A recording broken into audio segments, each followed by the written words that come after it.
Now you can talk. Okay. Okay. Good. No, it Okay. is. Everyone see that? You should be that we're recording. Recording. Okay, good. We are recording. Good morning. I see Fran and Jack have just joined. Good to see you guys. Uh, Rabbi, If you yes, take Carol. what page are we on in Rabbi Benesh? Oh, that's a good question. And the it's when we get there, we will be on. Give me a second. I don't have that text open now. It'll be two. Well, the article begins on 252, and I think we're going to start today on, let's see, where are we? On 257. Okay, the article starts on 252, and we'll be starting on 257. You have, Thank you. okay, sure. Okay, so the topic is Jews and non-Jews, and again, I'm bringing starting with the questions that Rabbi Barmash asked about the text, which is a teshuva written by Rabbi Ruvain Kimmelman, very distinguished member of the Rabbinical Assembly who lived in Israel for most of his career. We're gonna be starting on section D. We're talking about, he's talking in terms of, it's very different living in Israel than it was in ancient times when you were living in not amongst non-Jews in a place where the power of the state was held by non-Jews. You were, at best a tolerated minority, and worse at times, of course. And now, what is it like when we live in a majority uh, Jewish state?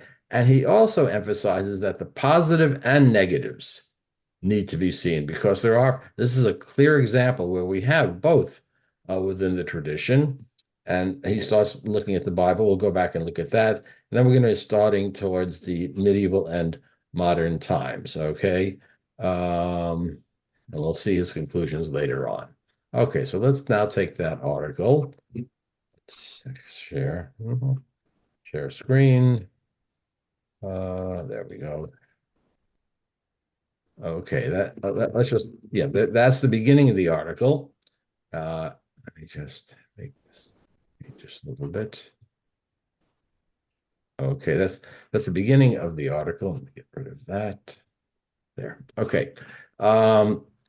Where he talks about, the question, and he also is concerned about modern extremists who advocate for very negative beliefs about non-Jews, who support attacking and killing them ab initio, from the beginning. In other words, it's just right there, and it doesn't, and he's going to be concerned about this, as we will see. And now do we have a date on this? Yes, 2016.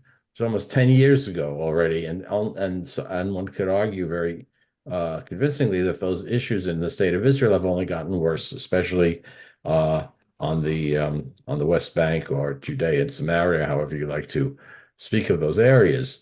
Um, he said, just to review, an extremely serious situation has arisen because of the publication of radical books in which non-Jews are depicted as being of a lesser species than Jews, and in which slaying Arabs, including young children, is deemed permissible and even commanded. That's what he is, responding to. So far we have seen in his argument, first he goes into the Bible. He points out that the Bible speaks about human equality, the creation. Reading the Bible talks about the creation of all of humanity. Jews don't come around until the 18th, until Abraham. So there are many chapters in the Bible which talk about all of humanity. All of humanity are created equal. And the Bible does not start by saying Jews were created different or better than anyone else. It talks about the very positive ways. Okay, all human beings are created in the divine image. And then he points out that there are other, there are times when there was historic oppression under Greeks and Romans, of course, that the sovereignty was lost with the destruction of the second temple, and we have to decide, well, we have to, as he says, we have to confront all of these opinions and make a decision, positive and the negatives, as to which represent the beliefs we wish to encourage and which we oppose. Okay, so he's going to say you want to find negative attitudes towards non-Jews, you will find it. But let's see about where they were, what they mean, and why we might say that those are not ones we want to encourage. Okay, that's where we got up to last time. Attitudes toward Gentiles in medieval. Now we're talking, let's go past the Bible and the Talmudic times. And now we're talking about the medieval period, right? In which there were certain developments. Rabbi Yehuda Halevi, one of the great philosophers of the medieval period, and the Kabbalists, practices of Jewish mysticism, advanced a radically different concept of chosenness than the Torah's view. We do say God chose us, and we say it in the blessings, Asher Barach Rabbanim Mikol Ha'amim, the blessing of the Torah, that God chose us from among the peoples. And what exactly does that mean? Well, in the Middle Ages, he points out, the general opinion echoes the Torah's words and those of the rabbinic sages. The Jews were chosen not because of their own merits, but because of the merits of their ancestors. Excuse me, the allergy season has begun. I don't know if any of you suffer from allergies, but I do. And has it gotten worse lately, Ed? It's last week. It's really been horrible. Yes, and a little bit earlier on in April was bad too. And yeah, I'm just convincing myself I'm not getting another cold, but that the coughing and the congestion is based upon the pollen. Okay, try a little cough drop. Okay, the trees. yeah. Okay. The purpose of chosenness was so that they would accept the Torah, perform the mitzvot, and serve God as an example. Jews are not endowed with a special soul. You don't find that in the Torah, or innate superiority, only with a special task. And Rabbi Gilman's pointing out that's how you read the Torah. There's another view,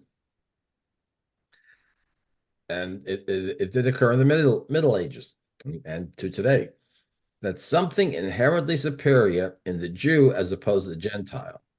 Mystical thinking. Totally different ideas that are not to be found in the scripture. The word Kabbalah is sometimes used to mean all of Jewish mysticism, but specifically, technically, just means a certain time period in the history of Jewish mysticism. And calling it Kabbalah is basically saying, well, we received this, all right, Kabbalah, to receive. So we're going to teach you radically different ideas, but it's part of the Kabbalah, right? It's part of the received tradition. And that is always a contradiction that sometimes appears in these works.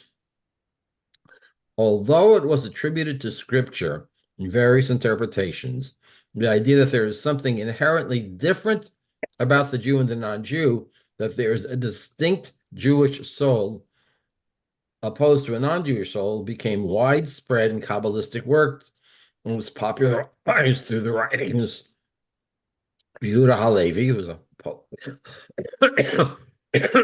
Sorry. Poet, polemicist. The Zohar, again, we're talking about the 14th century, major text of Jewish mysticism. And they teach that why did we worship the golden calf?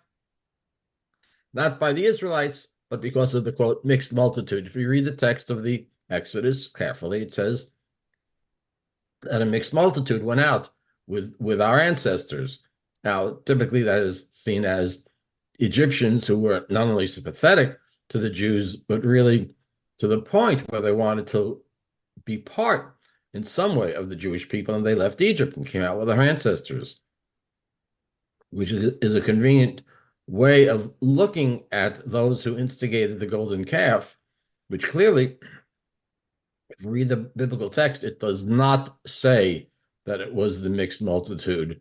It basically just says the people came to Aaron, and it's not them. However, that is an interpretation that you do see.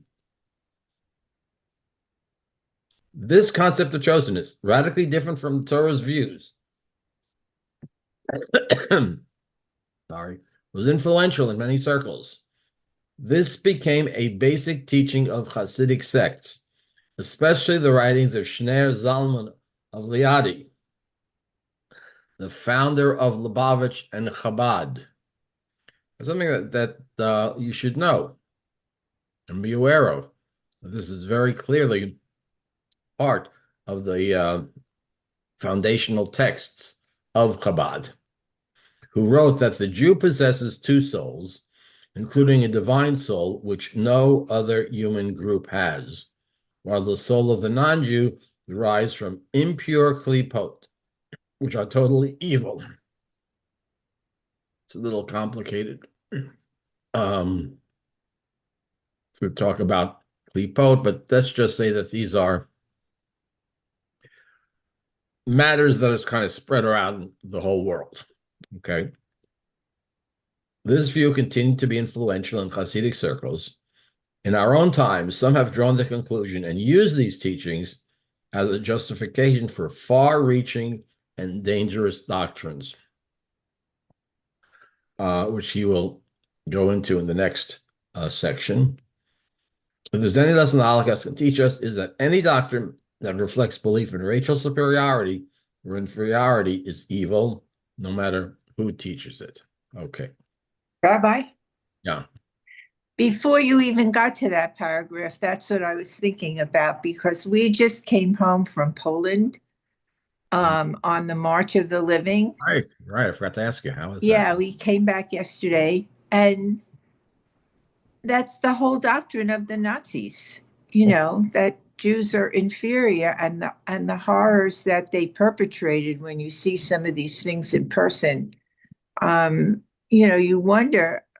I wonder how Jews can possess the same thoughts against people who are not exactly like them. Although I know they do, but Yeah, it's exactly, yeah. You have to recognize the Nazis were building upon commonly accepted beliefs in the society.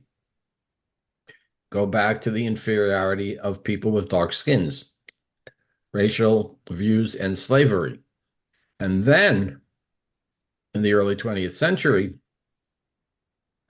you have those who believed that there were different genetic patterns, and that there were inferior groups with inferior genes should not be allowed to reproduce, right? In the United States, there were laws mandating sterilization for people who were in mental institutions.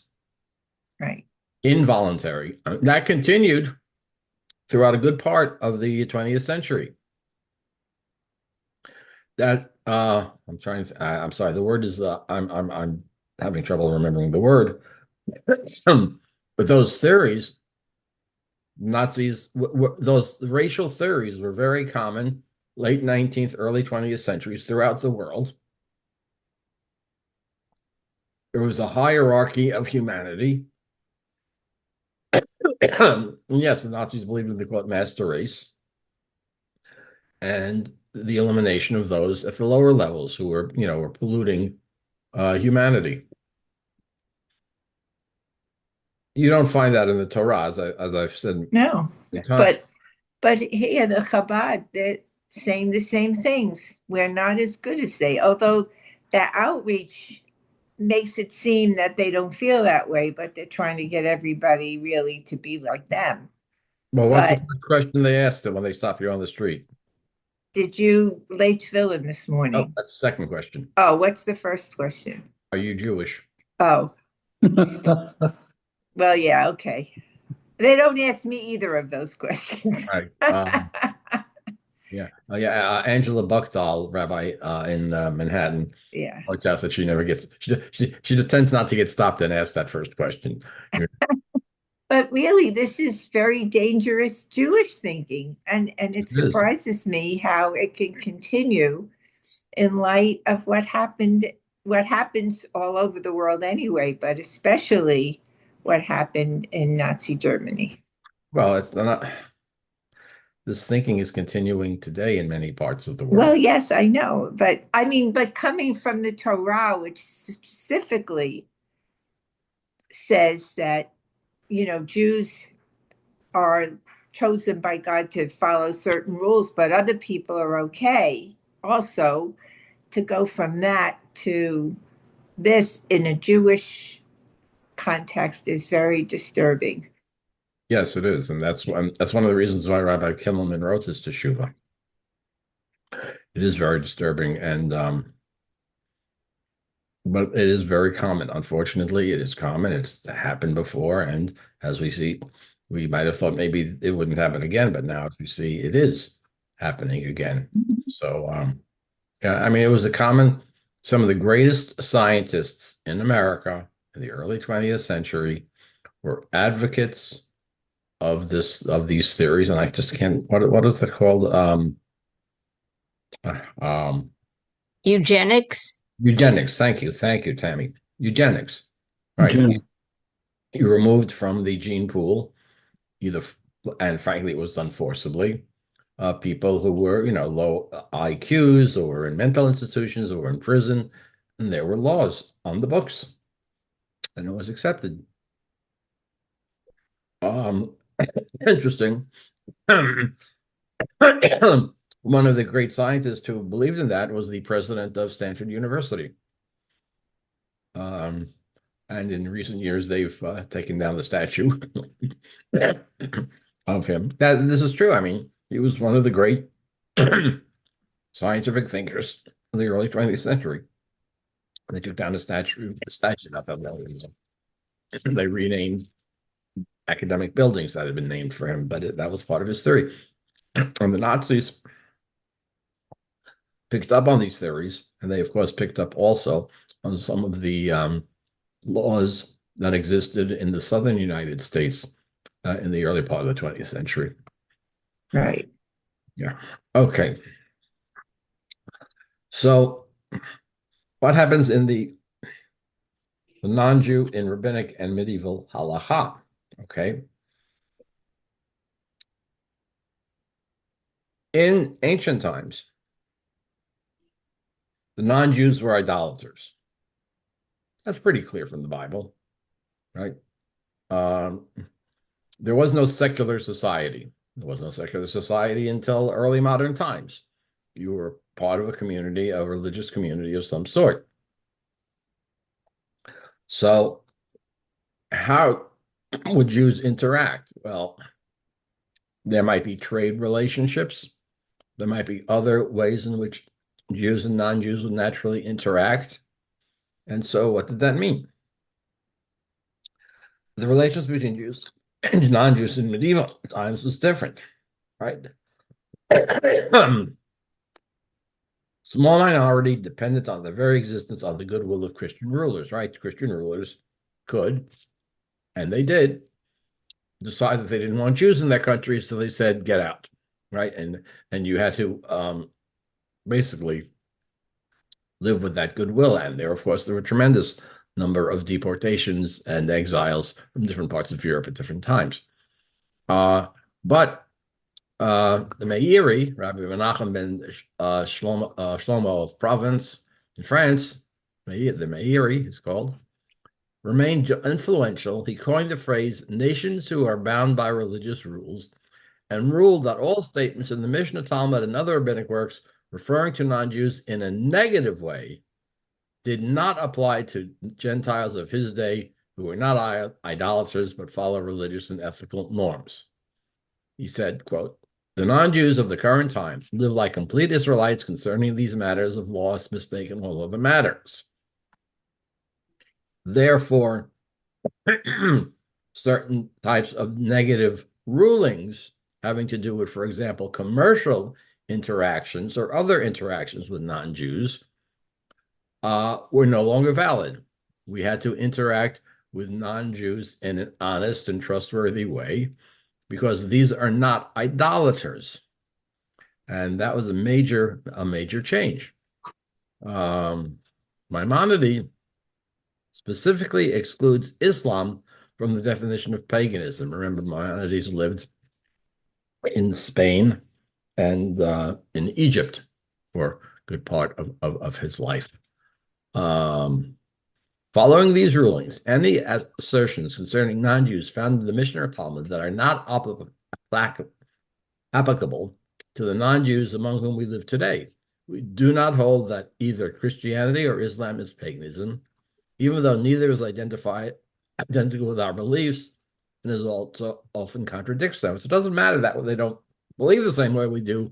They're not pagans. Okay. So, excuse me, Rabbi Hammer is now going to try to say, well, okay, so where does that leave us?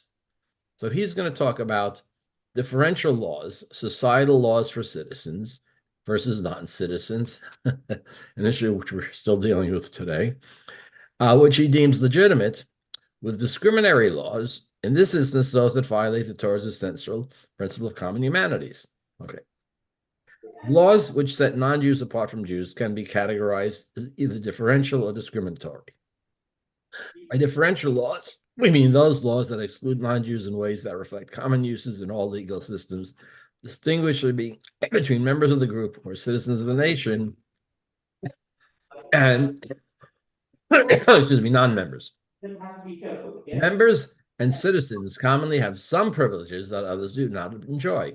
Every religious group has similar regulations on some matters, and it is legitimate for certain ceremonies to be open only to those who are members of that religious group. We're going to get into this in more detail. He's pointing out, well, I don't want to say that everybody's the same.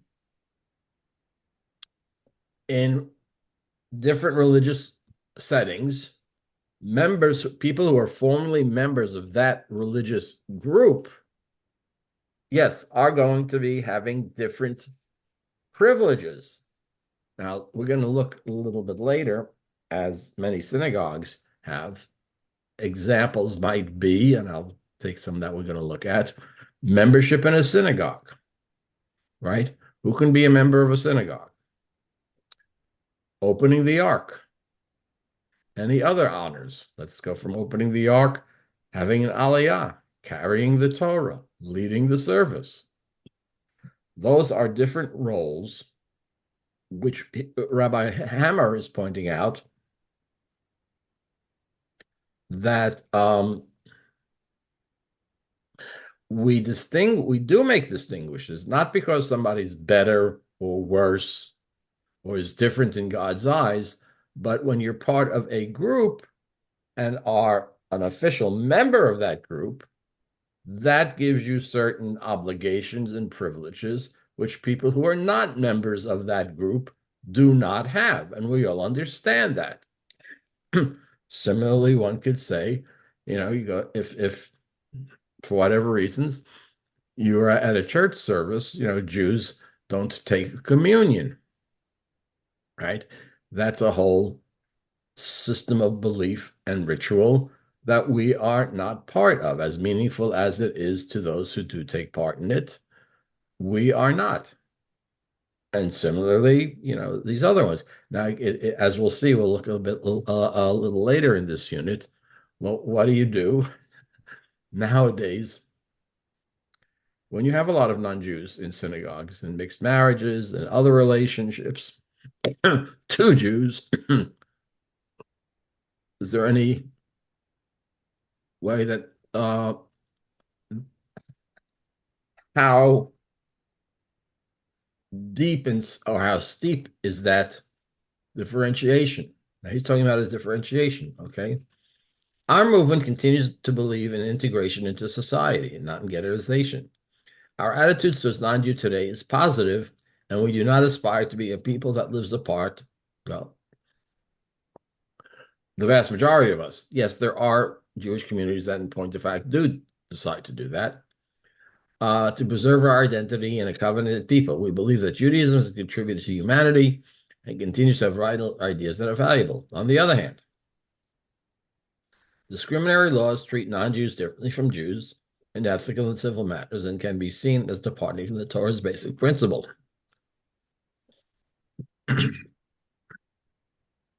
But as citizens in civil matters, business and anything else, we all should be treated the same. And there's nothing wrong, excuse me, with having different rules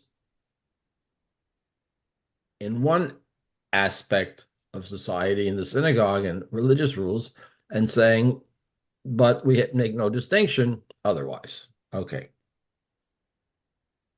Rabbi, Yeah.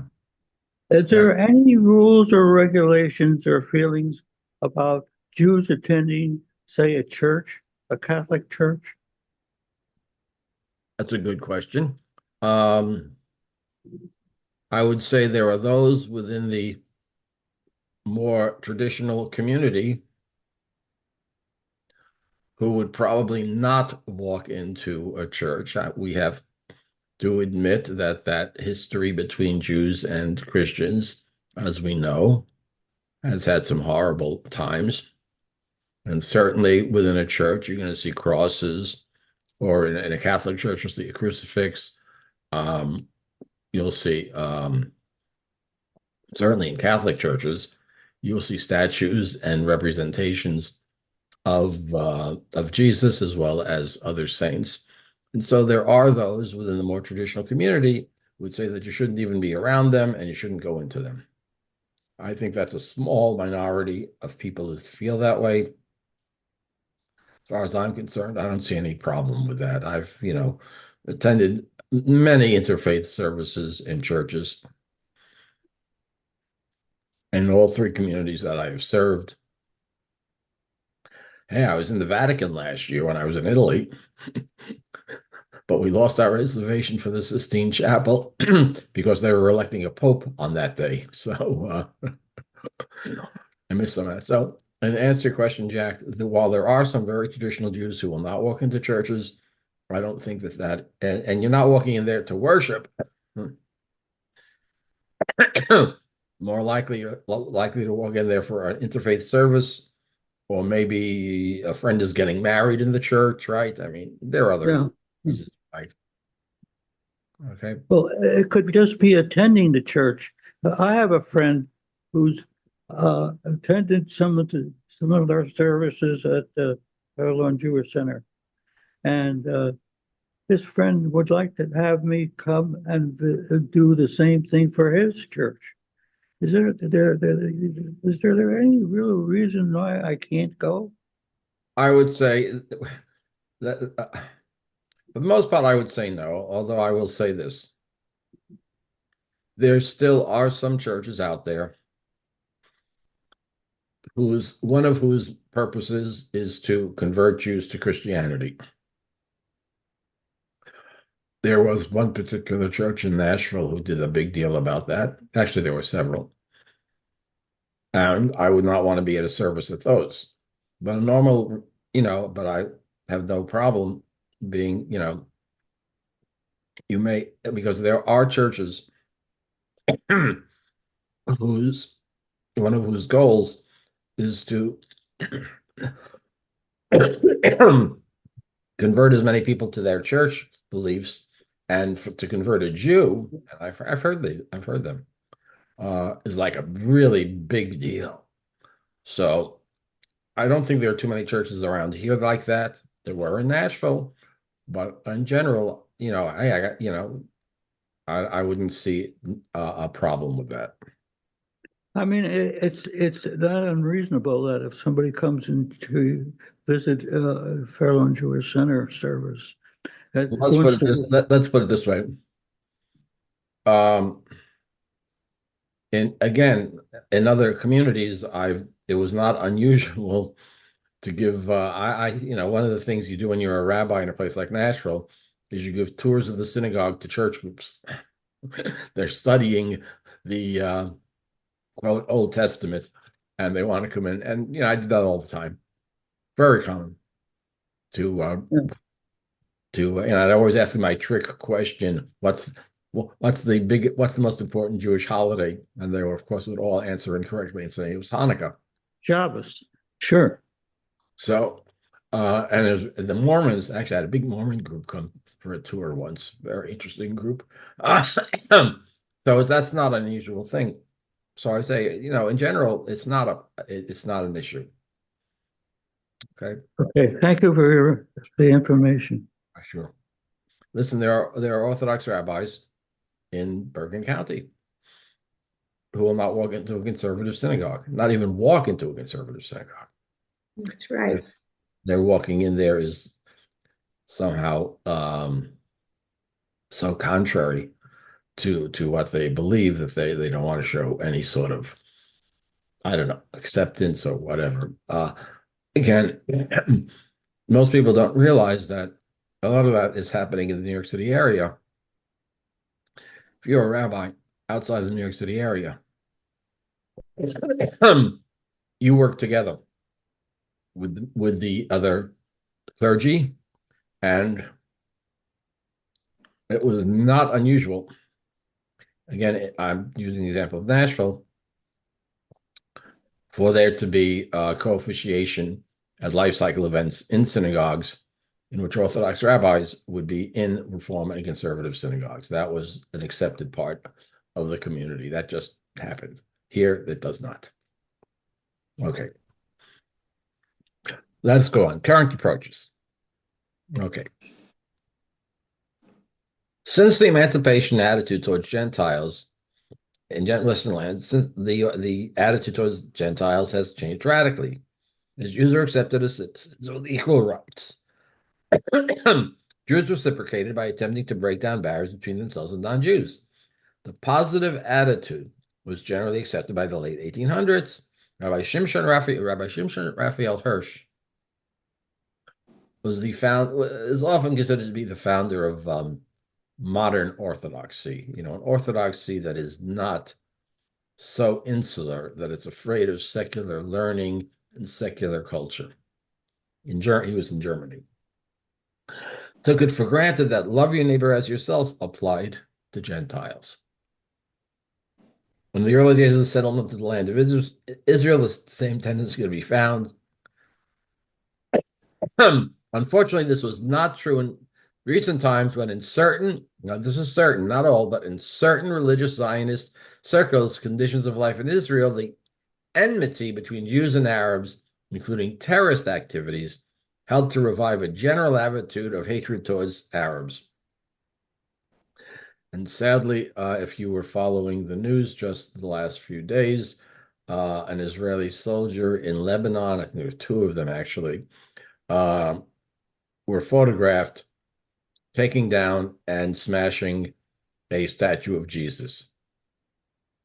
You can imagine how we would feel if a non-Jewish soldier came into a synagogue. Well, this, of course, has happened many times, but that indicates a certain attitude towards non-Jews and to non-Jewish religions, that an Israeli soldier would do that, and they are being disciplined. I just read this morning in one of the Israeli newspapers, an increasingly negative attitudes against both Islam and Christianity, seeing them as idolatrous religions, right? If you have that attitude, I'm not that surprised by what happened. I'm very disturbed, but I'm not totally surprised.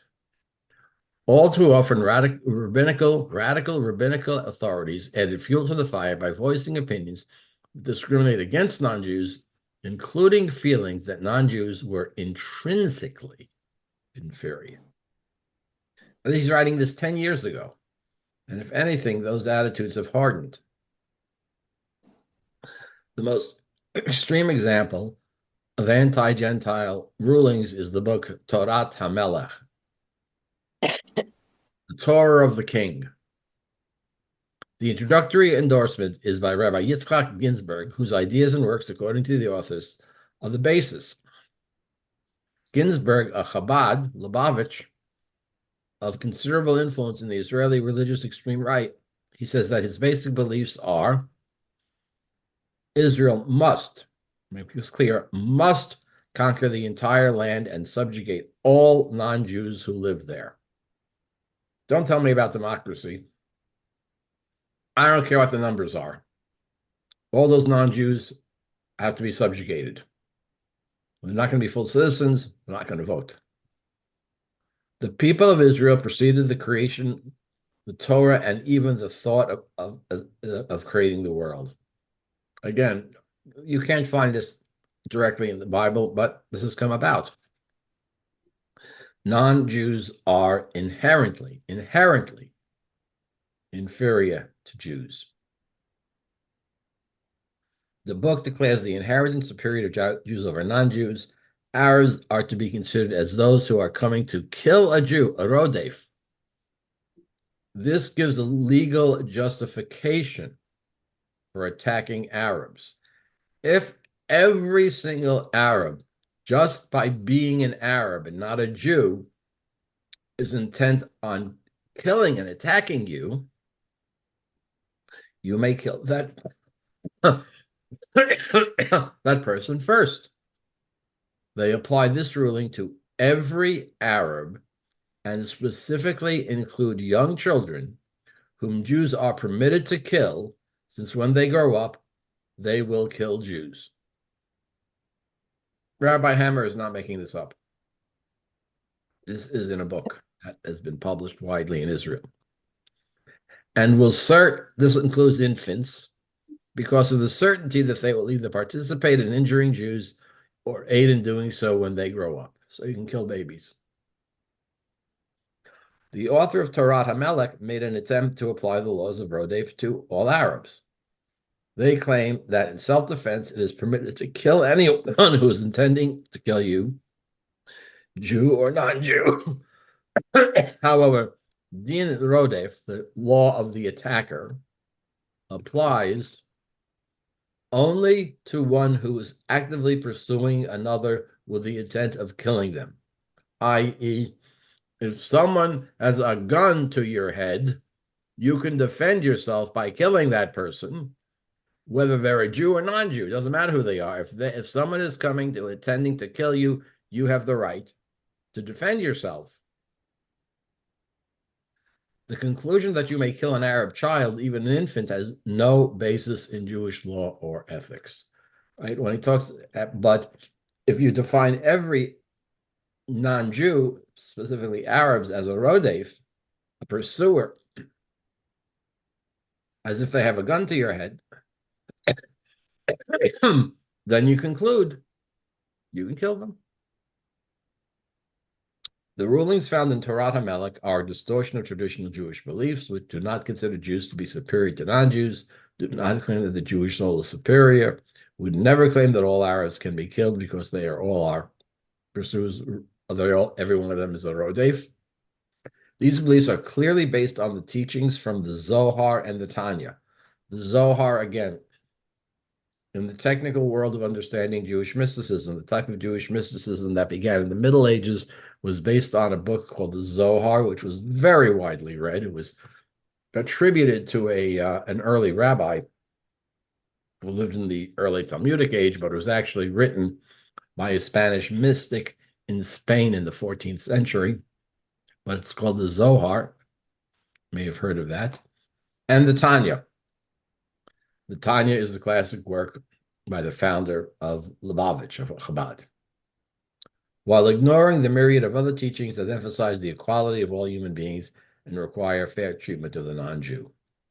So yes, you can find within the Zohar and the Tanya the basis for these beliefs that non-Jews are inferior, but Rabbi Hammer is making the point that is not what is taught when we take a look at the Torah itself. Okay, comments or questions to this point? Excuse me. Yes, Rini, you had a question or comment? No, I mean, I sort of understood this before we went to Poland, but having been there for a week and seen what I have seen and learned what I have learned, it is very even more shocking to me that there are Jews who hold this same view toward people who are non-Jews. Because when you feel someone is inferior to you, you have no hesitation for hurting them or killing them if they're inferior. That's exactly what the Nazis did. We were inferior, and they killed babies because babies grow up to be adult Jews. I just see such a parallel. It's so frightening that, Right. and these are Israeli Jews who are believing this. That's even worse because so many Israeli Jews came out of the Holocaust, were liberated. I had cousins who were liberated and went to Israel. This is not just, to me right now, it's not just an interesting phenomenon, it's actually frightening. Well, yes, it is. And as again, if you read what's going on in the by the settlers hearing aid. who are very influenced by these ideas, Right. they go out and they attack Arabs. And that's based on these ideas, which is, as you point out, contrary. You know, they, on the one hand, they're claiming that they're so traditional, but they're that this is what Judaism teaches, and it is destructive. It is actually horrible and destructive. Yeah, Tammy. Yeah, I never heard Schneerson say anything like this. Do you think he would abide by this? You know, he seemed like such a good person. Did he believe this? In the Tanya. Well, not it's. Let's put it this way: the taking it to the Rodef and attack and kill Arabs is a derivation from ideas. You know, the Tanya, the original Chabad book of basic principles, does talk about non-Jewish souls being inferior. To go from there, what Rabbi Hammer is pointing out is that there are those who, in recent times, like the last few years, push that idea. I would agree with you that this is not mainline Chabad, but it starts with an idea that exists within the Chabad thinking. And you're right, this is not what they don't do this in Crown Heights. They don't believe this, but there are those in Israel who have pushed that idea and has taken this a seed of an idea, and it also exists in the Zohar, and pushed it in ways that I would agree with you that were not intended, but they are teaching that idea. And that's why you see that you see it, and it is infecting people's behavior. It's affecting the image of Israel for the entire world in a negative way. And but you know, I would say that you find, well, people on the extreme right and people on the extreme left who have a tendency to like to hate and want to eliminate the people they hate. I mean, that you can see that in communist societies, you see that in the Nazis. You know, and there is an unfortunate coincidence of actions about how do you deal with your enemies. Your enemies are not just people who have wrong beliefs. Oh, you know, they don't like you because you believe in this and I believe in that. No, you are inherently evil, and I have to eliminate you. And that's the process you see on the extreme right and left. Rabbi? Yeah. Does the Torah in any place talk about how limited interaction between Jews and non-Jews should be limited to or not limited to? Well, look, again, there are verses, let's say there are verses in the Torah that talk about the Canaanites. And in our previous class, Rabbi Hammer makes the point that when the Torah talks about conquering the land of Canaan, and frankly, yes, eliminating the Canaanites, the Midianites, and those other tribes. So it really implies that you should not have any interaction with them. We know historically that that's not what happened. Had they been successful in eliminating all of them, then hundreds of years later, the prophets wouldn't have to start yelling, "What are you doing? You're worshiping their idols. They're still all around." And they were.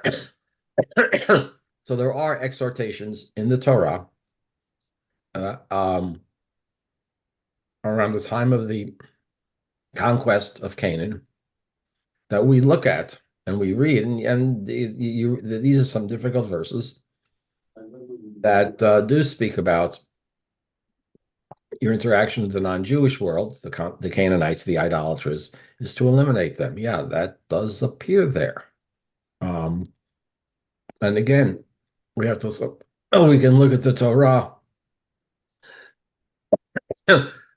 as more modern Jews and not say that every single word and every single command is absolutely the word of God. Or we can look at the Torah and say, this is a document whose origin is in the holy and in God, but there are some parts of it which we find to be morally repugnant. And the only reason we find it morally repugnant because we know in one part of the Torah, it's very clear you should be seeing every human being in the image of God. Now, here's another part of the Torah that seems to be contradictory, right? Right, because in some regards, God gave instructions at times to wipe out the complete non-Jews, some of the tribes that they conquered. That's correct. He ordered them to destroy them. So when we read as modern Jews, first of all, the first question is why are we disturbed by that? First of all, we should be disturbed. Why are we disturbed by them? Because we are saying, look, based upon my understanding of the Torah, I can't imagine God saying this.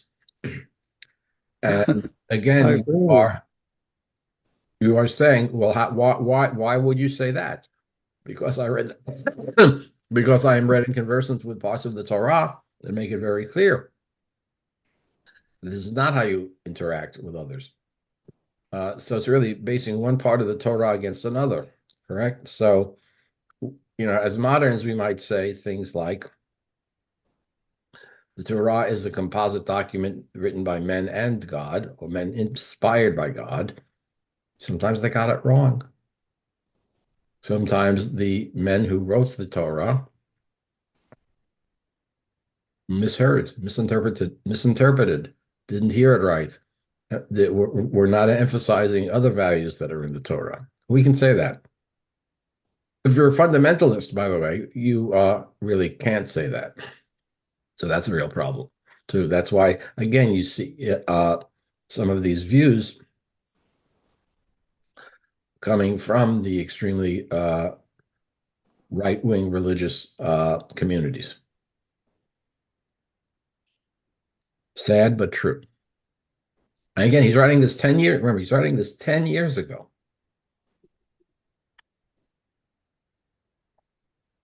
Okay, any other questions or comments? Okay, so just have a few minutes. We'll take a look at his conclusions. Psak-din, my legal ruling. We specifically reject the teachings of such works as Torah HaMelech. Living in an interconnected world when enlightened religious leaders of all faiths are seeking ways of reconciliation, we as Jews, whether living in the diaspora with equal rights or in Israel, we have a responsibility of caring for fellow citizens and minority groups, cannot allow ourselves to be influenced by teachings that disseminate hatred and disdain for human beings of whatever nation or faith. Very clear statement. This is just when we're rejecting this. We declare that all rules discriminating against Gentiles in matters of civil nature, legal rules, and so on, and moral actions are no longer to be considered authoritative in Judaism because they are intrinsically immoral and deter us from attaining the honest virtues in which we aspire as Jews. There are those who say, no, in Israel today, by the way, Arab citizens of Israel have a vote in the elections, like any other citizen of Israel. They have their own political parties. Well, of course, those who are on the extreme right would like to eliminate that. We declare that any rulings concerning matters of financial or civil law in the Mishnah and Talmud that discriminate against Gentiles are not to be considered official operative Jewish law in our day. Only those rulings regarding ritual differences between Jews and non-Jews remain in effect. Okay. Now we're going to go, we don't have time today, but next time we will start looking at that last sentence. Those rulings regarding ritual differences between Jews and non-Jews remain in effect. So the question is raised, and which rules precisely are they? And to what degree are they in effect? And as I said specifically, we'll deal with certain areas. One, membership in a synagogue. Many synagogues have constitutions that are very clear right at the beginning that to be a member of the congregation, you must be a Jew, right? I never looked at the constitution of our synagogue, but very common. Why is the question raised in recent years? Large numbers of intermarriages, not an insignificant number of people who are in intermarriages. Some convert to Judaism, and again, in some of my previous congregations, not so much here, but in previous congregations, a lot did. But what about those who don't? What about those who are very supportive of their children being Jews, but they themselves are not Jews? Can they sit on a committee? Can they chair a committee? Can they be a member of the synagogue? Do they pay family dues or do they pay individual dues? Right? It's another issue synagogues have to deal with. In an intermarried family, do they only pay single dues? Are they getting the same services that a family would get? Okay. And then you deal with ritual questions. We'll start, as we will see, with opening the ark. How about leading Kabbalat Shabbat? Kabbalat Shabbat is a recent invention. A couple hundred years ago. Don't go back 500 years. They didn't have a service called Kabbalat Shabbat. It's not obligatory. And by Jewish law, someone leads services because they have the obligation to pray, and they are able to satisfy that obligation for the people who are in the service. But what if Kabbalat Shabbat is not obligatory? Could you have a non-Jew lead that service? What about Aliyot? Carrying the Torah, standing on the bima. Right, all of those questions are questions that are very much on the agenda of synagogues today. And I've had these questions brought to me in the different congregations that I have led. And of course, the question of intermarriage, which we will see some materials from our movement. Okay, comments, questions before we end? Yes, Tammy. Yes, I missed the beginning. What is Rabbi Hammer's position? Who is he? And, is he conservative, Orthodox, Reform? Who is he? he's passed away. He was a very distinguished and scholarly conservative rabbi. He got his academic training and his rabbinical ordination here in the States. And early on in his career, he moved to Israel. He became one of the founders of the movement in Israel, including the Synagogue organization and the seminaries that we have in Israel. And prolific scholar, not only of these issues of Jewish law, but he wrote some wonderful commentaries on biblical texts. I have studied, I had the opportunity once or twice to actually study with him when he would teach at conventions and other venues. Brilliant guy, wonderful guy. Okay, so that's where he's coming from. All right. Any other comments or questions? All right. Enjoy the beautiful day. I will see you next week. We will not meet again. After next week, we will take a 2-week break. We're going to be away. And then we'll continue after this. But we will meet next week. Okay? Thank you. Thank you. Everybody- Rabbi. Thank you. Bye.